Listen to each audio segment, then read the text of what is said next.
ஆண்டவனால் நீங்கள் இப்படி படைக்கப்பட்டிருக்கிறீர்கள், மாற்றுத்திறனாளியாக படைக்கப்படுகிற கடுமையான சொல்லை பயன்படுத்துகிறீர்கள். மாற்றுத்திறனாளிகளை மனித நேயத்தோடு பார்க்க வேண்டும், மனசாட்சியோடு பார்க்க வேண்டும். இந்த மணியில அவர்களுக்கு பல்வேறு சலுகைகளை அரசு செய்து கொடுத்துக் கொண்டிருந்தாலும் இப்படிப்பட்ட நபர்களால் அவர்களுடைய மனம் காயப்படுகின்ற அளவிற்கு பேசுவது கண்டனத்துக்குரிய என்பதை இந்த நேரத்தில் தெரிவித்து விரும்புகின்றேன்.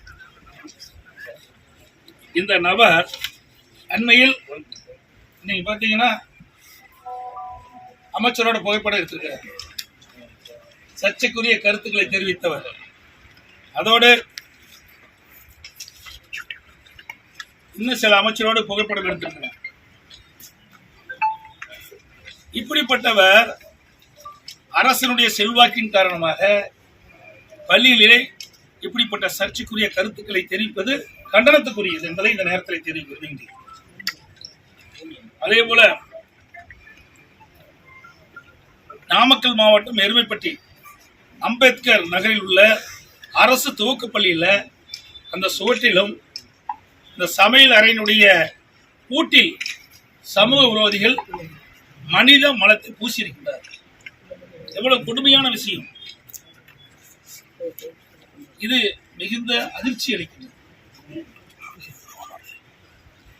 ஏற்கனவே வேங்கவேல் சம்பவம் இன்னும் அதற்கு தீர்வு காண முடியவில்லை இந்த அரசாங்கத்தால். அப்படிப்பட்ட சூழ்நிலையில இப்படிப்பட்ட நிகழ்வு நடைபெறுவது கண்டிக்கத்தக்கது.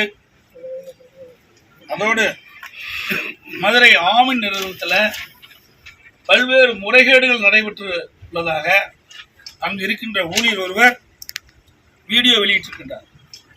உண்மையான அரசாங்கமாக இருந்திருந்தால் அந்த வீடியோவில் வெளியிடப்பட்ட செய்தியை, அந்த முறைகேடுகளை ஆராய்ந்து அதில் யார் தவறு செய்ய என்பதை கண்டுபிடித்து நடவடிக்கை எடுக்கப்பட்டிருந்தால் ஒரு நல்ல அரசாங்கத்துக்கு அடையாளம். அந்த நிர்வாகம் சிறப்பாக இருக்கும்.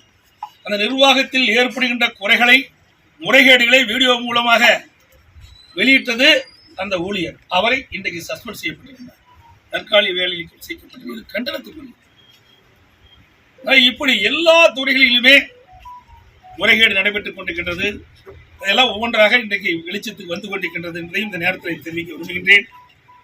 அதோடு ஒட்டப்பிடாரம் பகுதி, தூத்துக்குடி மாவட்டம் ஒட்டப்பிடாரம் பகுதியில் வந்து 2 படகுல இன்றைக்கு மீன் பிடிக்க சென்ற அந்த மீனவர்கள் சுமார் 22 பேர் இலங்கை கடற்படையால் கைது செய்யப்பட்டு அவர்கள் நீதிமன்றத்தில் நிறுத்தப்பட்டிருக்கிறார்கள். அதில் 12 பேர்களுக்கு தலா 42 லட்சம் ரூபாய் அபராதம் விதித்திருக்கின்றார்கள். இந்த அபராதத்தை கட்டத்தவிர 6 மாதம் சிறை தண்டனை என்று அறிவித்திருக்கிறார்கள். இங்க இருக்கின்ற மீனவர்கள் அவர்களை விடுவிக்க மத்திய மாநில அரசுக்கு தொடர்ந்து கோரிக்கை வைத்துக் கொண்டிருக்கின்றார்கள். அந்த கோரிக்கையை மத்திய மாநில அரசு இதுவரை நிறைவேற்றப்படவில்லை. அதோடு எஞ்சிய 10 மீனவர்களும் வருகிற 10ஆம் தேதி இந்த வழக்கு நீதிமன்றத்தில், இலங்கை நீதிமன்றத்தில் வர இருக்கிறது. ஆகவே மத்திய மாநில அரசு உடனடியாக இதை கவனம் செலுத்தி இன்றைக்கு இலங்கை அரசு அவர் மீது வழக்கு தொடர்ந்திருக்கிறது. வழக்கின் அடிப்படையில் தான் இந்த இலங்கையில் இருக்கிற நீதிமன்றம் இந்த அபராதத்தை கட்டத்தவர்களால் சிறை தண்டனையும் விதிப்பதாக தீர்ப்பளித்தார்கள். உடனடியாக அந்த மீனவர்களை இந்த அரசு, மத்திய மாநில அரசு அவளை விடுவிப்பதற்குண்டான நடவடிக்கை மேற்கொள்ள வேண்டும். படகை பறிமுதல் செய்திருக்கிறால் அந்த படகையும் சம்பந்தப்பட்டவர்கள் வழங்கப்பட வேண்டும். அதே போல இன்றைக்கு மக்களை பாதுகாப்பது காவலர்கள். இன்னைக்கு பயிர்களை வேலி பாதுகாப்பதை போல மக்களை பாதுகாப்பது காவல்துறை அதிகாரி. அந்த காவலர்களுக்கே பாதுகாப்பு இல்லாத ஒரு சூழல் தமிழகத்தில் நிலவி கொண்டிருக்கிறது. அண்மையிலே அருப்புக்கோட்டையிலே ஒரு சம்பவம். அந்த சம்பவத்தை கண்டித்து பொதுமக்களும் ஆர்ப்பாட்டம் நடத்துகின்றார்கள். அந்த ஆர்ப்பாட்டத்திற்கு பாதுகாப்பாக வந்த அந்த அதிகாரி ஒருவர் பெண் அதிகாரி, ஒரு டிஎஸ்பி ரேங்கில் இருக்கிறவங்க, அந்த அதிகாரியுடைய தலைமுடியை பிடித்து இழுத்தது எல்லா ஊடகத்திலையும் பத்திரிகையிலும் வந்தாங்க. இதெல்லாம் கண்டனத்துக்குரியது. அதே குற்றச்செயல் ஈடுபட்டவர்கள் பயமில்லாமல் குற்றச்செயல் ஈடுபட்டார். ஒரு காவல்துறை உயர் அதிகாரிகளுக்கு இப்படிப்பட்ட நிலைமை என்று சொன்னால் சாதாரண மக்கள் எப்படி நடமாட முடியும் என்பதை, இந்த நாட்டில் நடமாட முடியும் என்பதை நாம் எண்ணி பார்க்கிறோம்.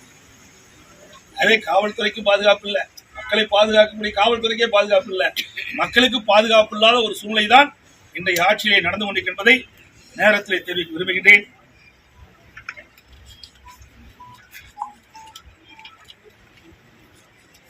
இன்றைக்கு முதலமைச்சர் இவ்வளவு பிரச்சனை தமிழகத்தில் நடைபெற்றுக் கொண்டிருக்கின்றது. தமிழ்நாடு முதலமைச்சர் இன்றைக்கு தமிழ்நாட்டில் புதிய தொழில் தொடங்குவதற்கு தொழிலதிபர்களை சந்திப்பதற்காக வெளிநாடு சென்றுள்ளதாக பத்திரிகைகளையும் ஊடகத்திலையும் அரசு செய்து வந்திருக்கிறது. ஏற்கனவே முதலமைச்சர் திரு ஸ்டாலின் அவர்கள் துபாய் சென்றார். என்ன முதலீடு கொண்டார் என்று இதுவரைக்கும் தெரியவில்லை. ஜப்பான், சிங்கப்பூர் சென்றார், பிறகு ஸ்பெயின் சென்றார், இப்பொழுது அமெரிக்கா சென்றிருக்கின்றார். எவ்வளவு எத்தனை தொழில் வருவதற்கு புரிந்துணர்வு ஒப்பந்தம் போட்டார், எவ்வளவு கோடி முதலீடு செய்யப்படுகிறது, எத்தனை பேருக்கு வேலை வாய்ப்பு பெற வேண்டும் என்பதெல்லாம் வெள்ளை அறிக்கை வெளியிட வேண்டும் என்று நாங்கள் ஏற்கனவே சொன்னோம். இதுவரை வெள்ளை அறிக்கை விடலை. கூட பத்திரிகை நபர்கள் கேட்கின்றார்கள், எதிர்கட்சிகள் எல்லாம் வெள்ளை அறிக்கை விட வேண்டும் என்று கேட்கிறார்கள், இதுக்கு என்ன பதில் என்று சொல்லிட்டு கேட்கின்ற பொழுது முதலமைச்சர் சொல்கிறார், வெள்ளை அறிக்கையெல்லாம் விட வேண்டிய அவசியம் இல்லைன்னு சொல்றார். வெள்ளை அறிக்கை எங்களுக்காக விட வேண்டாம், மக்கள் தெரிந்து கொள்வதற்காக வெள்ளை அறிக்கை விட வேண்டும். அப்பொழுதுதான் இந்த ஆட்சியில் என்ன நடைபெறுகிறது என்று மக்கள் புரிந்து கொள்ள முடியும், தெரிந்து கொள்ள முடியும், அறிந்து கொள்ள முடியும். அதைத்தான் நாங்கள் எதிர்க்கட்சி என்ற முறையில் கேட்கின்றோம். அதோடு இன்றைக்கு ஏற்கனவே தமிழகத்தில் பல தொழிற்சாலைகள் நடைபெற்றுக் கொண்டிருக்கின்றன. அந்த தொழில் நிறுவனத்தில் தான் இப்பொழுது புரிந்துணர்வு ஒப்பந்தம் போட்டிருக்கிறார். பாதகம் செய்பவரை கண்டால் நாம் பயங்கொள்ளலாகாது பாப்பா, மோதி மிதித்து விடு பாப்பா, அவர் முகத்தில் உமிழ்ந்து விடு பாப்பா. அண்மை செய்திகளை உடனுக்குடன் தெரிந்து கொள்ள இணைந்திருங்கள் இயம்நாடு தொலைக்காட்சியுடன்.